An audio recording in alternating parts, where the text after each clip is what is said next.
30 ans que j'avais pas mis les pieds dans un bistrot. Bon, à l'époque, j'y allais par amour. Eh bien, ce soir, c'est plutôt par désespoir. Mais garçon, un Picard, s'il vous plaît. Comment ça n'existe plus? Bon, ben, un Ricon, alors. Eh ben voilà, c'est la fin, on se sépare. Je savais que ça arriverait un jour, hein. Mais c'est dur quand même. La salope. Merci. En même temps, il faut se mettre à ma place, hein. La première fois que j'ai rencontré, j'avais 13 ans. Moi, je connaissais rien à la vie, hein. Elle était brune, jolie, fine, discrète. C'est un pote qui me l'a présentée. Moi, j'ai vu tout de suite qu'on était fait l'un pour l'autre, qu'on allait faire un bout de chemin ensemble. Et même si j'étais qu'un adolescent, mais déjà un homme, hein, je savais au fond de moi que ce serait elle, mon destin. La salope. Et je te parle d'un temps que les moins de 50 ans ne peuvent pas connaître, hein, parce qu'on était obligés de se cacher à l'époque pour être ensemble. Oh là là, jamais mes parents n'auraient accepté notre relation. Et pourtant, quoi de plus doux que de la sentir, la voir frôler mes lèvres, la toucher du bout de mes doigts. Parce que j'en étais là à l'époque, hein. Pas d'ordinateur, pas de portable, pas de jeux vidéo, pas de réseaux sociaux pour passer le temps. Non, non, non, non, moi je courais des kilomètres et des kilomètres dehors pour aller la chercher. Et voilà le résultat aujourd'hui. La salope. Et tu m'écoutes? T'as pas de voiture, t'as rien à craindre. Plus le temps passait, plus je la désirais. Je me cachais même dans la cabane du jardin pour répéter ses gestes avec mes mains. Et elle était bien droite, tu peux me croire.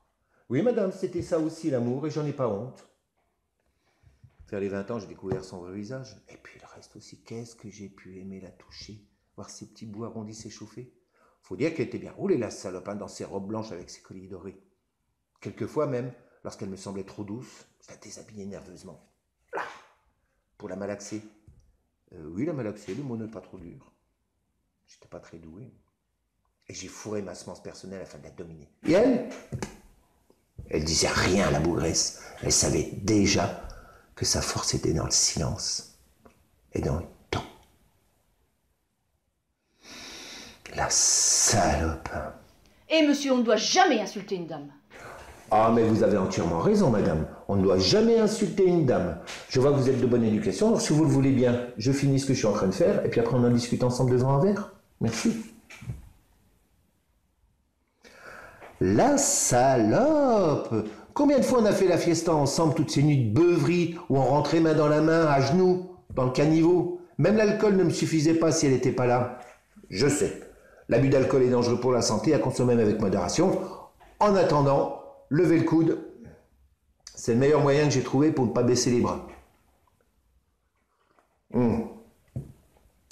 J'ai bien essayé de la quitter, des dizaines de fois, mais chaque fois que j'avais un problème, je retournais la voir. Il y a qu'elle qui pouvait me soulager. C'est vrai, j'étais comme ça, un gros con. En fait, le faible, c'était moi. Mais à mes décharges, je dois dire aussi qu'elle m'a bien fait souffrir, la salope. Combien de nuits j'ai passé à la chercher partout? Je faisais tous les bistrots de la région pour la trouver et à chaque fois on me répondait non. Combien de fois je me suis tapé la tête contre les murs pour pouvoir me sortir de ses griffes parce que j'avais plus assez de fric pour elle? Combien de fois elle a violé mon âme? Combien de fois elle m'a enfumé, la garce? Et quand, enfin, je la trouvais, je retrouvais mon calme et je lui disais, viens, allez, viens, on rentre encore une fois, toi et moi, chez nous. Ouais, c'est la plus belle histoire d'amour et de fidélité que j'ai jamais eue. Mais c'est aussi la plus belle salope que j'ai connue, parce que je sais qu'elle a été en voir d'autres et qu'ils en souffrent autant que moi. Tu sais, à force de goûter à toutes les lèvres, on y perd goût. Elle a même engraissé l'état dans toutes les boîtes où elle était. Et quand je l'attrape, que je lui dis c'est quelle vérité, que je l'allume un petit peu, elle rougit. En tout cas, elle est libre, elle. Et moi, je mourrai d'amour. Ah, la salope. Aujourd'hui, au port de la soixantaine, je suis toujours amoureux d'elle. Je me lève le matin, elle est ma première pensée. Je ne peux pas me coucher le soir sans l'avoir embrassée une dernière fois. Il ne se passe pas une journée sans que je me dise que je vais fuir. La quitter sans rien dire à personne, hein, parce que tout le monde pensera encore, mais oui, c'est ça. Et la marmotte, elle met le chocolat dans le papier d'alu. Ouais, moi, je pensais naïvement que tout ce temps passé ensemble nous apporterait de la tendresse, de la complicité. Des soirées calmes au coin du feu, une petite pipe de temps en temps, et puis au lit. Qu'on aurait enfin le bonheur de vieillir ensemble.